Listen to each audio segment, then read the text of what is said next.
Salut les turfeuses, salut les turfeurs, bienvenue pour un nouveau pronostic de Benoît Requin. Ok, place au pronostic du quintet du vendredi 3 mai, direction Paris-Vincennes pour le prix Bettina, 3 attelés, 2100 mètres, départ auto-start, 15 partants car le 9 est non partant, réunion 1, course 4, indice de confiance 3 sur 5.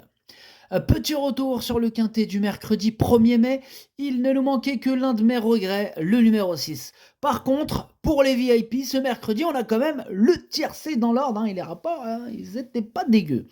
Bref, cette vidéo, je la tourne avant l'arrivée du quintet de ce jeudi, et je reviendrai dessus demain. Ok, c'est parti, on commence les pronostics, et on commence avec le numéro 1. Héraldique, et on n'aura pas les commentaires de l'entraîneuse, mademoiselle Yona Clapp, ou Yona Clappé, comme elle préfère elle, du coup.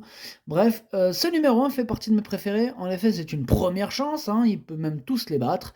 Il part en première ligne, moi je l'ai mis deuxième. On passe au numéro 2, Gis, et on écoute Eric Beauvais. Gis n'a pas démérité à Amiens dernièrement, étant battu par le cheval de la course. Il a conservé un bon état de forme depuis. Ici, on est en première ligne avec un bon numéro. Il n'aura pas trop d'efforts à fournir en début de course. Il faut affronter les jeunes et les étrangers, ce qui complique les choses. Il est à l'aise sur les 2100 mètres. Il peut terminer à l'arrivée, nous dit Éric Beauvais. Il peut terminer à l'arrivée, et je suis d'accord avec lui. Je l'ai mis assez haut, je l'ai mis 4e et j'y crois. On passe au numéro 3, Last Winner, et on écoute Nico Dainens. Last Winner n'a pas bénéficié d'un déroulement favorable le mois dernier, se retrouvant le nez au vent en épaisseur assez rapidement. Elle court bien, malgré cela, elle est restée très bien à l'entraînement, elle a hérité d'un bon numéro en dedans, tout est une question de déroulement de course, voyez-vous, il lui faut la bonne course, malgré l'opposition, elle peut terminer à l'arrivée, elle est au mieux. Merci Nico pour ce commentaire très complet. En tout cas, ce numéro 3, lui aussi je l'ai gardé, mais plus en bout de combinaison par contre. On passe au numéro 4, Ulysse Digéo. On écoute Jean-William Allais. Ulysse Digéo, il est revenu au mieux, comme l'attestent ses dernières courses. Lors de sa plus récente sortie, le starter a un peu oublié les chevaux du second échelon et c'est le seul à être revenu. Depuis, il a été éliminé à Laval, sa forme ne fait aucun doute et s'il se montre bien souple, voilà. Maintenant, il y a de bons chevaux comme Global Agrément, Héraldique et Infant Péril, mais une place reste à sa portée. En tout cas, ce numéro 4, moi, il me plaît bien. En plus, il a hérité d'un excellent numéro, on y croit, et je l'ai mis 5e. On passe au numéro 5, Ibérique de Montgauchy. On écoute Pierre-Louis de Sonnette. Ibérique de Montgauchy n'avait pas de course après l'hiver, il a décompressé sans jamais être vraiment arrêté. Sa forme est bonne, mais cette sortie à l'atelier va uniquement lui permettre d'arriver au mieux pour de prochains engagements sous la selle chez les apprentis. Vendredi, il peut être écarté. Sa discipline de prédilection, c'est le trop monté, et du coup ce numéro 5, je le raye. On passe au numéro 6, Infant Périne, et on écoute Charles-Antoine Marie. Infant Périne s'est mis un petit coup après sa bonne prestation de Caen, début mars. Il a été arrêté une quinzaine de jours. Depuis, il a pu se préparer dans de bonnes conditions pour ce bel engagement. Il peut manquer un peu pour viser le podium, mais je ne serais pas surpris de le voir compléter l'arrivée. Il est à l'aise sur les 2100 mètres et a un bon numéro. Moi, il me prend un peu la tête ce numéro 6. C'est le seul qui me prend vraiment la tête. C'est lui mon gros regret. C'est lui mon cheval de complément en cas de non partant. Attention, possible cassage en vue. On passe au numéro 7, Grec Davaroche, et on écoute Jean-Michel Baudouin. Greg Davaroche a bien tenu sa partie à Laval, où il a refait du terrain pour finir. Précédemment, à Amiens, il n'avait pas eu la bonne course. Il se plaît bien sur les 2100 mètres. Maintenant, si on est en première ligne, il est en dehors. Il faudra pouvoir le préserver dans le parcours. Global Agrément s'annonce dur à battre, mais il peut se glisser à l'arrivée avec la bonne course.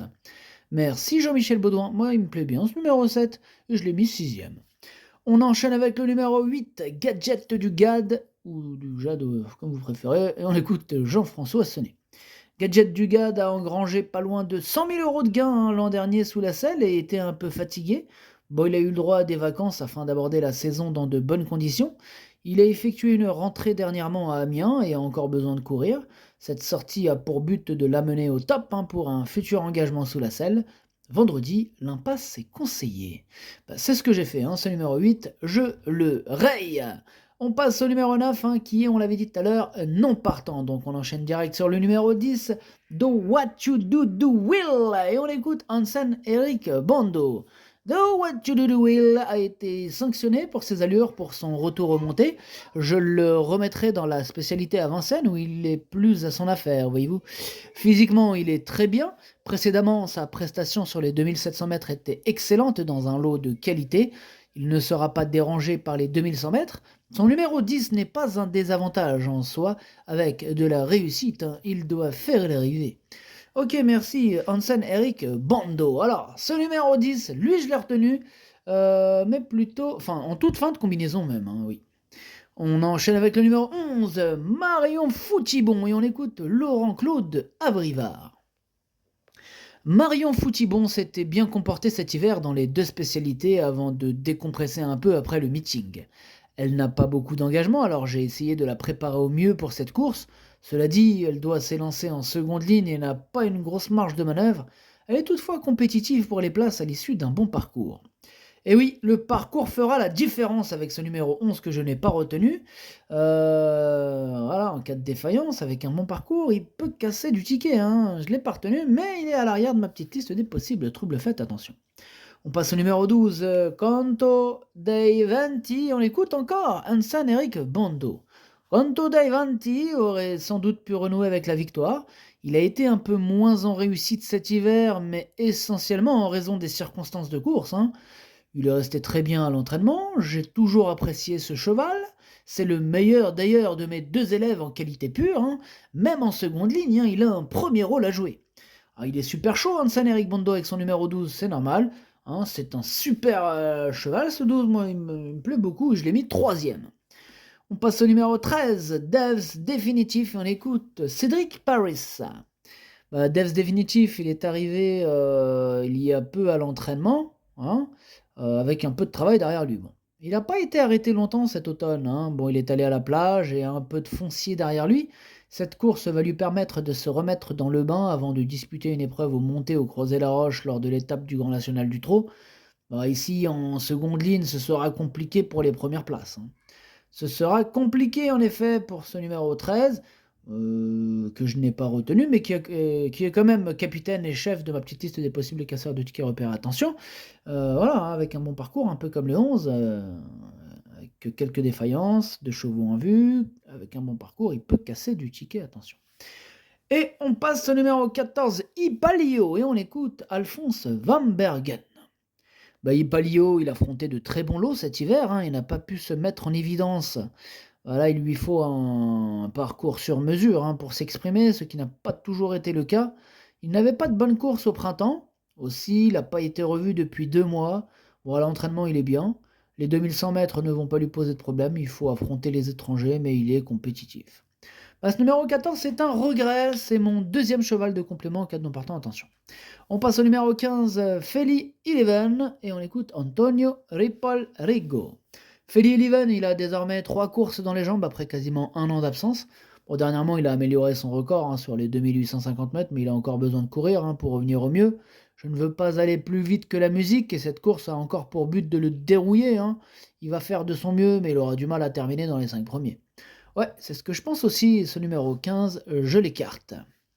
Et on termine avec le numéro 16, Global Agreement, et on n'aura pas les commentaires de l'entraîneur, c'est Alessandro Gocciadoro, qui est parti pêcher avec mademoiselle Yona Clapé, tous les deux, amusez-vous bien. Ce numéro 16, c'est tout simplement lui mon préféré, c'est une première chance, il enchaîne les victoires, un crack, je lui attribue encore la première place de mon pronostic. D'ailleurs, le pronostic, ça donne 16, As, 12, 2, 4, 7, 3, 10. Merci d'avoir suivi cette vidéo. N'hésitez pas à mettre un pouce bleu si la vidéo vous a plu. Pour accéder à tous mes tickets pour la course du Quintet, rendez-vous directement en description de la vidéo. à jouer avec modération, bonne chance, chopez-le moi! Ciao!